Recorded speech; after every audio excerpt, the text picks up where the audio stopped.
Now, here's one thing we should never use as a USP, by the way. What's that? What's that?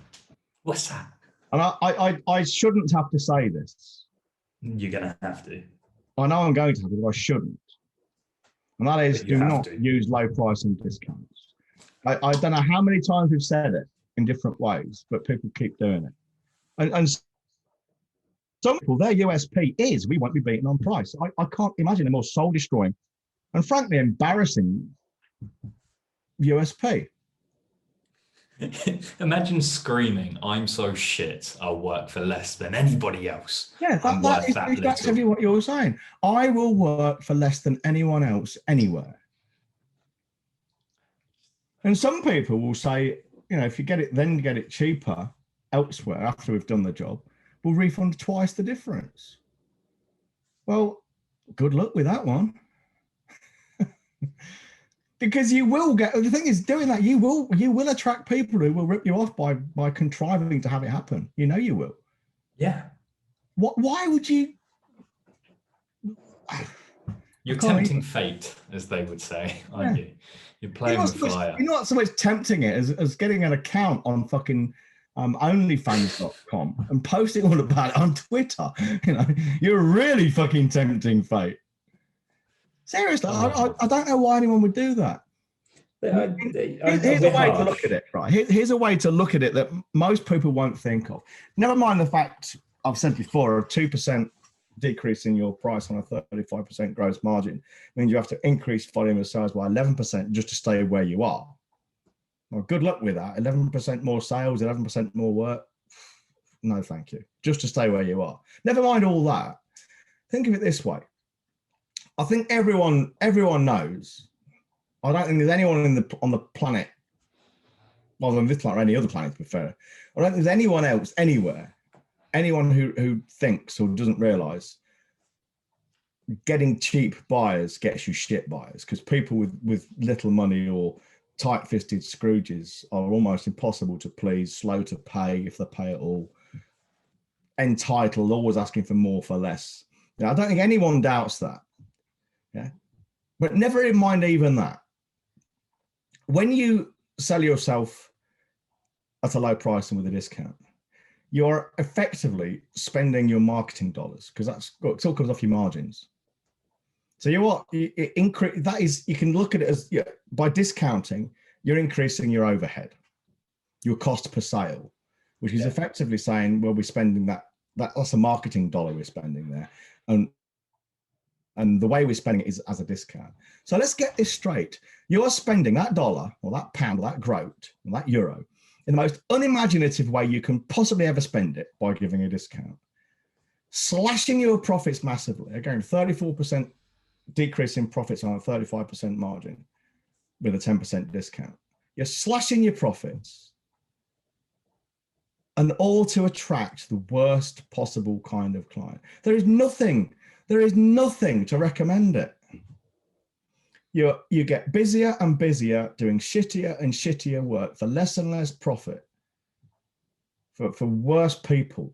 There is nothing, absolutely fucking nothing, zero, zilch, nada, nothing at all to fucking recommend low price selling, other than the fact I don't do it. You know, that's one way I would say I recommend it, because I don't do it. It's great. That's the only thing it's got going for it. I don't fucking do it. I let my fucking competitors do it.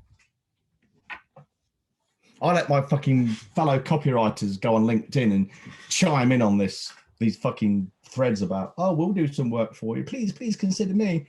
I only charge 50 pence per fucking million words. I might be exaggerating a little bit there, but it's sad. It's just sad. It is fucking sad. We're harsh. We're harsh because we think it's ignorant. We're harsh because we know better.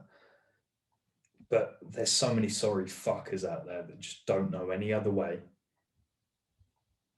And they're stuck. And I feel for those poor bastards. Well, the thing is, it is a cycle. I mean, I've written this in the book about it being a cycle.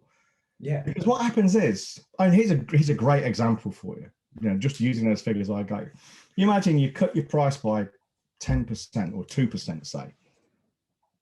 which is nothing. I mean, no one actually gives a discount of 2%, really. It's just not in the trades. I mean, you might do in these big corporations when they're doing these big negotiations, but no tradesman would give a 2% discount on a button. It's just not worth having. I'd say 10%. It's insulting. Yeah, but just say they do. Just say they go down the insulting route and they give 2% off.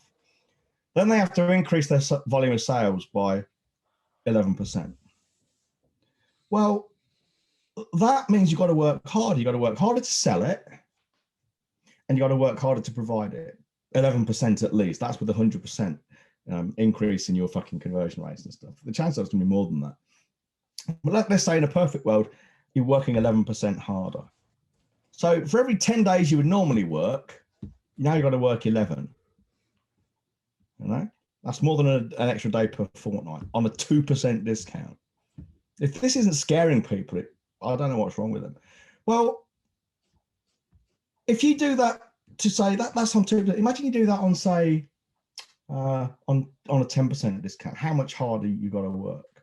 I think I've got the figure somewhere. I think you've got to increase your volume by about 100% on the same gross margin of 35%. I think you need to increase your volume of sales. You need to double it. Excuse me. You need to double it basically. So you're working twice as hard, twice as many leads, twice as many sales conversations, twice as many conversions, twice as much paperwork, twice as many jobs. Okay? So now you're not working 5 days a week. You're trying to work 10 days a week, and there's only 7 days in a week. But imagine you do that, right? You are trapped then, because you still need the cash flow. You need the cash to pay your bills, to pay your overheads, your fixed overheads, and your variable cost of sales. You need it.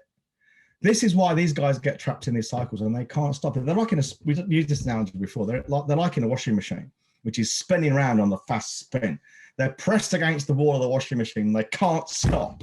They're running down that hill as a child and they can't stop, because if they do try to stop, they'll fall over and fucking crash and burn. They have to keep running. They have to keep spinning. The only way to stop these things, I'll say the only way, probably not the only way, but the easiest and safest way to stop them is with an outside intervention, either from someone turning the machine off, running into a nice soft bush, or having guys like us come along and help you break that cycle, because it is a fucking cycle.